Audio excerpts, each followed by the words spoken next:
সাংবাদিক বৃন্দলৈ আমাৰ আন্তৰিক শুভেচ্ছা জনাইছোঁ আৰু গোটেই বছৰটো সকলোৰে সৰ্বপ্ৰকাৰ মংগল হওক তাৰ কাৰণে অসমবাসী ৰাইজলৈও আমাৰ আন্তৰিক শুভেচ্ছা জ্ঞাপন কৰিলোঁ। আমি এই মুহূৰ্তত এটি বিশেষ বাৰ্তা দিবৰ কাৰণে সাংবাদিকসকলৰ আশ্ৰয় লৈছোঁ। সকলোৱে জানেই কুম্ভ মেলাৰ কথা। 12 বছৰ মূৰত অসম ভাৰতৰ বিভিন্ন ঠাইত বিশেষকৈ প্ৰয়াগ, উজ্জয়িনী, নাচিক আদি ঠাইত কুম্ভ মেলা হয়।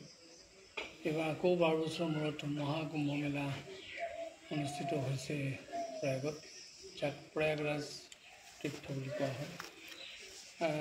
আমি আগতে যোৱাৰ সুযোগ লাভ কৰিছোঁ যদিও এইবাৰ আকৌ আমাৰ 40 গৰাকী বৈষ্ণৱৰ সহিতে আমি সেই প্ৰয়াগৰ কুম্ভ মেলালৈ যোৱাৰ উদ্যোগ গ্ৰহণ কৰিছোঁ।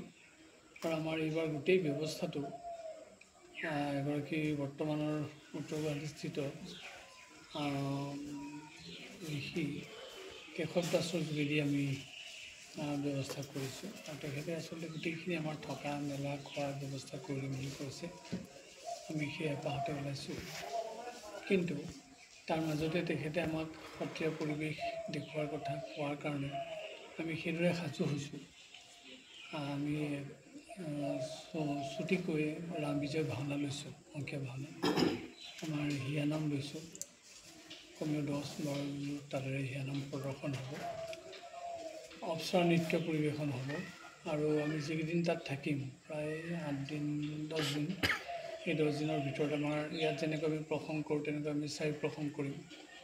আৰু সেই প্ৰসংগৰ লগতে ভাগৱত ব্যাখ্যা কৰাৰ এটা তেওঁ কথা কৈছিল। আমি সেইটো কাৰণেও সাজু হৈছোঁ। আমি প্ৰথমবাৰ কাৰণে এনেকৈ আমাৰ সত্ৰীয়া সংস্কৃতি লৈ আমি মহাকুম্ভ মেলালৈ ওলাইছোঁ। আগতে স্নান কৰিবলৈ গৈছোঁ, কিন্তু এনেকৈ সাংস্কৃতিক পৰিৱেশৰ মাজত যোৱা নাই। আমি এইবাৰ তেনেকৈ ওলাইছোঁ আৰু বিশেষকৈ মাজুলীৰ পৰা যাম আৰু মাজুলী সত্ৰ তথা সংস্কৃতি তথা অসমৰ সত্ৰীয়া সংস্কৃতিক প্ৰতিনিধিত্ব কৰাকৈ আমি ওলাইছোঁ। সেয়ে আমি আপোনাৰ সকলোৰ যোগেদি সৰুৰিকে এই কথা আমি আচলতে অৱগত কৰিছোঁ। কেতিয়া যাত্ৰা কৰিব?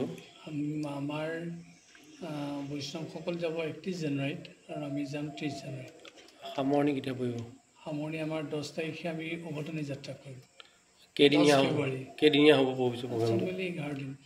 11 দিনীয়া হ'ব। 11 দিনৰ ভিতৰতে গোটেই কাৰ্যসূচীখিনি থাকিব, কিন্তু আমি গোটেইকেইদিন প্ৰয়াগতে নাথাকোঁ। 6 দিনমানহে প্ৰয়াগত থাকিম। তাৰপিছত আমি অযোধ্যালৈ যাম।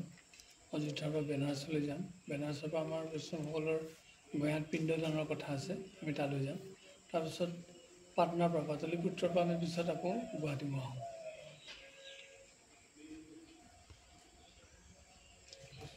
আমাৰ আন্তৰিক শুভেচ্ছা জ্ঞাপন কৰিছোঁ।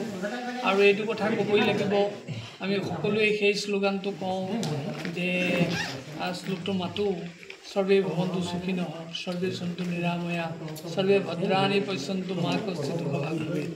এইটো আমি সকলোৱে কামনা কৰি সেইটো গাওঁ ঠিকেই, কিন্তু কাৰ্যত পৰিণত নহয়।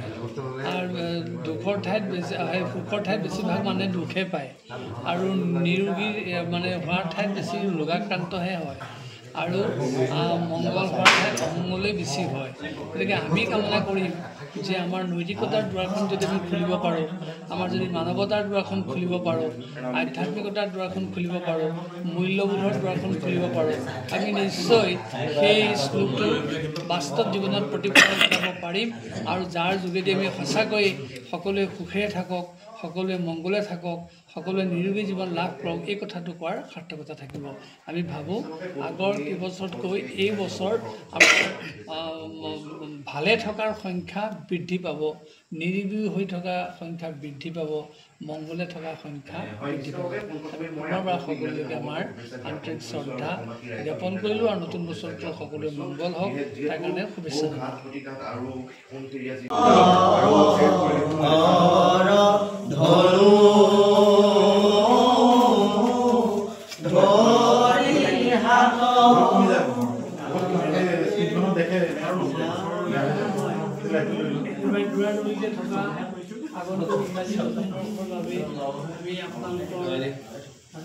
এই চেনেলৰ যোগেদি